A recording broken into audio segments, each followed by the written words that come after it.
8, 9, 10, 11, 12, 13, 14, 15, 16, 17, 18, 19, 20, 21, 22, 23, 24, 25, 26, 27, 28, 29, 30, 31, 32, 33,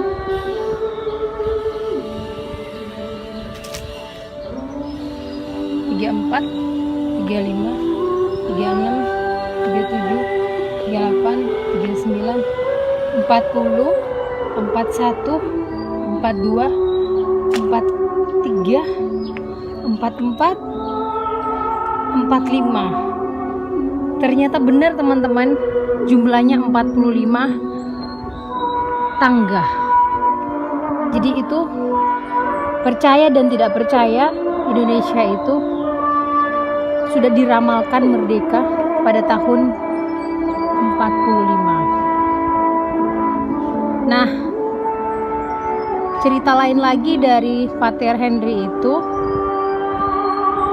jarak dari depan koridor yang bertuliskan Serambi Bung Karno ini nih, dari situ, ujung situ sampai ke sini, ujung situ, nanti kita ke situ, itu berjarak 17 meter.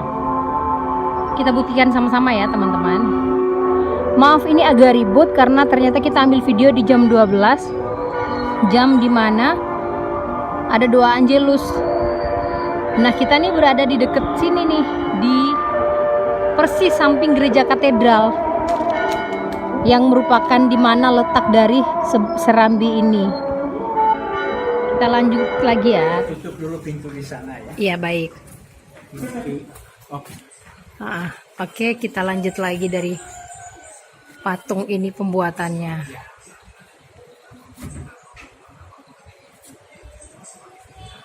Ya.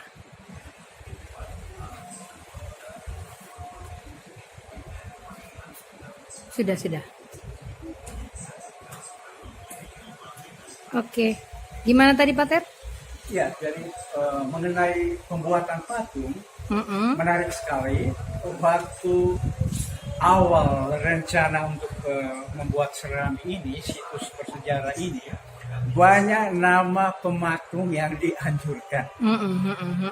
Yang kebetulan dikenal oleh penghuni biara ini, menyebut nama ini, nama itu, asal dari sini, asal dari sana.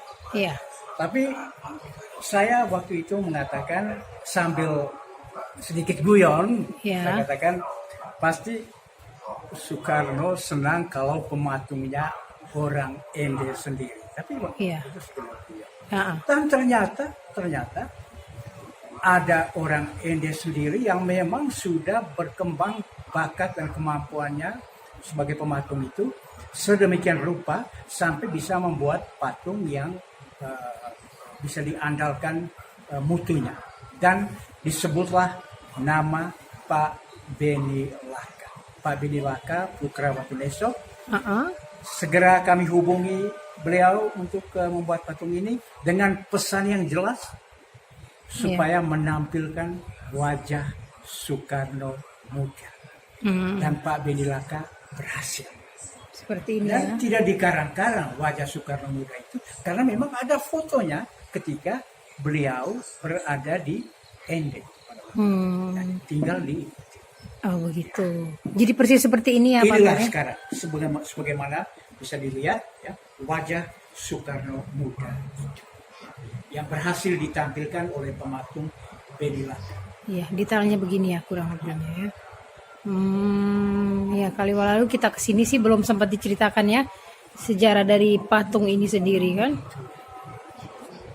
Nah, kalau lukisan dinding ya, itu bekerja sama dengan Ibu Violin Kerong untuk membuat sketsa, karena Ibu Violin ini dosen di Universitas Flores, Di yang Unflor. sangat pandai membuat sketsa wajah orang yang mirip. Oh, ini dibuat di sini juga? Ya, di sini. Oh, lukisan ini ya? Jadi nama-nama mereka tercantum di prasasti ini. Iya, iya. Beni Laka sebagai pematung.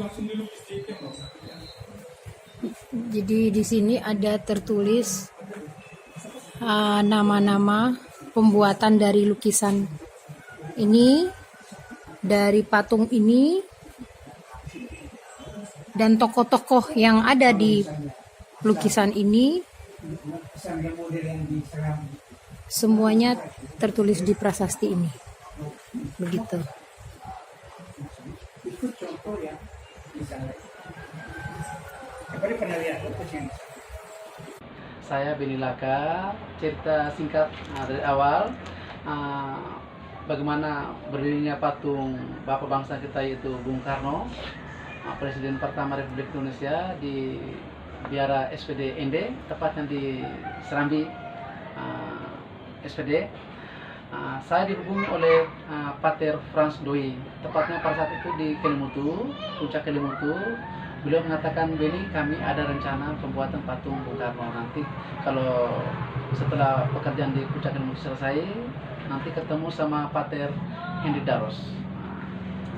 Setelah saya kembali dari atas puncak Kelimutu, lalu saya ketemu Pater Hendy Daros.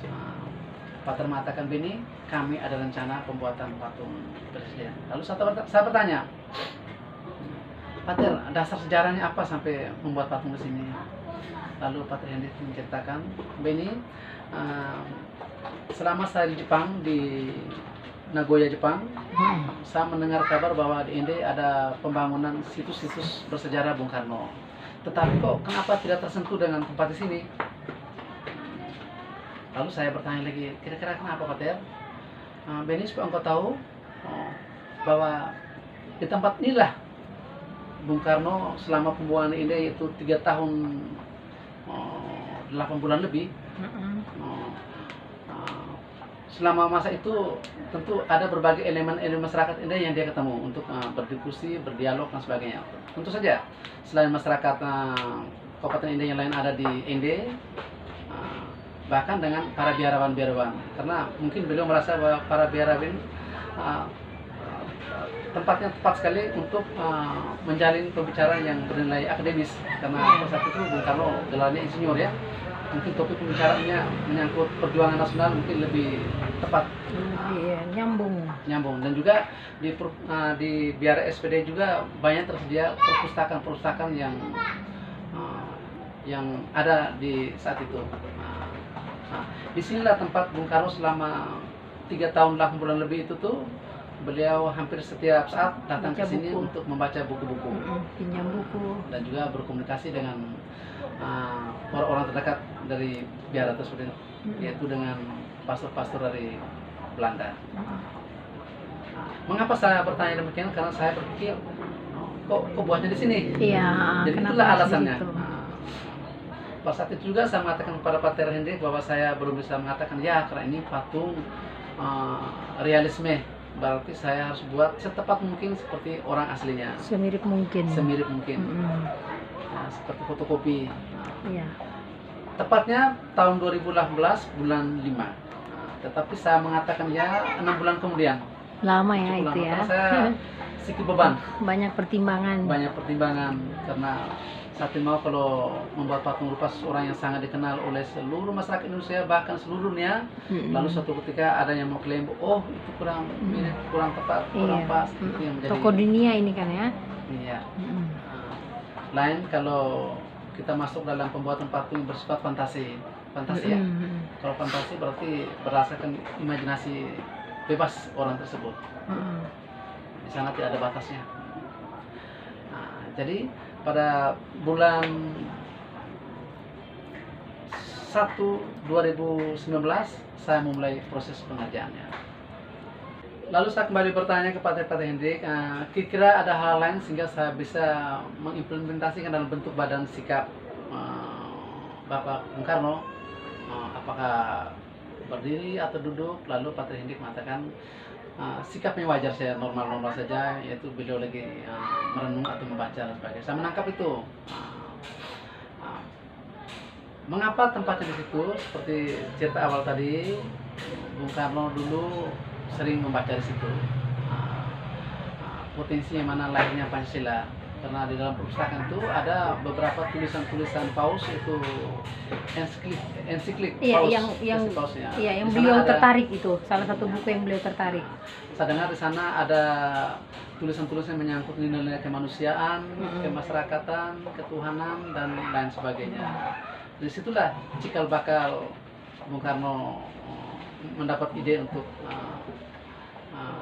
melahirkan dasar negara Republik Indonesia Pancasila. Baik, saya mulai patung tersebut tepatnya bulan Januari 2019. Jadi proses pengerjaan selama 3 bulan. Oh iya, cukup lama. Nah, itu. Saya mengatakan Pater, saya mulai badannya dulu di lokasi, sementara wajahnya atau kepalanya di rumah saja karena saya butuh waktu untuk konsentrasi. Iya, lebih konsen. Ya. Badannya tidak begitu lama, mungkin 1 bulan saja. Sementara kepala, mukanya saya butuh waktu kurang lebih 3 bulan proses pengerjaan. Muka Bung Karno bukan cuma hasil usaha saya saja, tetapi banyak orang yang saya libatkan. Saya butuh teman-teman yang betul-betul yang punya kapasitas, yang punya perasaan seni, yang senang mendokumentasikan seperti tukang foto dan sebagainya, saya libatkan. Teman-teman saya ini untuk mengkoreksi wajah sahabat saya, adik saya, ya anak saya lah, Ibu Violin Kerong ST yang sangat bantu saya, dan juga banyak teman-teman lain. Ibu Violin juga termasuk yang membantu saya dalam memberikan sketsa lukisan Bung Karno, Pater Giding, dan Bomah. Lalu saya memberi pewarnaannya. Saya mengucapkan banyak terima kasih pada Ibu Violin. Dan juga teman saya yang lain adalah Mika Fernandez yang sempat banyak bantu saya dan mendukung saya. Mengenai pengerjaan muka, saya prosesnya sebagai dasar mukanya saya menggunakan bahan tanah liat. Tanah liat Dasar yang mukanya terbaik ya. yang sudah disortir. Lalu saya membentuknya setepat mungkin karena sifat tanah liat adalah lunak, karena bisa Gampang lama untuk mudah dibentuk-bentuk ya. ya modelingnya ya. Karena sifatnya lama kering, jadi bisa berbulan-bulan juga bisa selama kondisi di suhu atau ruangan yang stabil. Itulah peluang saya untuk membantu teman-teman untuk teman-teman bangsa untuk mengkoreksi. Lalu dari tanah liat saya pindahkan ke negatif yang menggunakan bahan silikon RTF48. Dari sana berusaha kopi ke beton. Inilah proses pengerjaannya. Hasil karya ini adalah betul-betul identik dengan Bapak Bung Karno. Pada saat itu ada jeda waktu sebelum peresmian kurang lebih 1 bulan. saya mengundang mereka-mereka yang dari SPD, termasuk Pater Henry, Pater Frans, dan teman-teman yang lain untuk datang ke rumah untuk mengkoreksi wajah Bung Karno di rumah. Sesuai dengan permintaan Pater Henry bahwa Bung Karno kurang lebih umur 30 tahun ke atas. Lalu mereka datang, mereka juga memberi bantu saya bahwa ada kurang di sini, ada kurang di sini. Lalu saya juga mengikut saja perspektif mereka dan juga ada saya sendiri. Selain dari orang SPD, ada juga orang luar seperti Ibu Fiolkero juga sangat bantu. Ada teman-temannya dari Jakarta pada saat itu mereka ada melaksanakan proyek pembangunan asrama di pesantren Balesanga, terus pembangunan asrama di Susteran di Putu. Saya juga mengajak mereka untuk membantu saya. Dan mereka juga mengatakan bahwa ya ini sudah Bung Karno Mirip muda. Seperti Soekarno Lalu muda saya ya. juga punya keyakinan, kepercayaan diri bahwa suatu saatnya saya bisa menampilkan karya ini di khalayak ramai. Iya. Setelah itu saya antar kepala atau wajah Bapak Bung Karno ke lokasi untuk menyambung sesuai dengan skala perbandingan. Patung tersebut dibuat ukuran normal, jas normal, kurang lebih kalau tinggi kurang lebih 2,20 cm, 2 meter 20 cm di atas rata-rata. Di atas rata-rata ya. Sikapnya sikap duduk lagi merenung. Baik. Itu saja ya. Oke Om, terima kasih ya.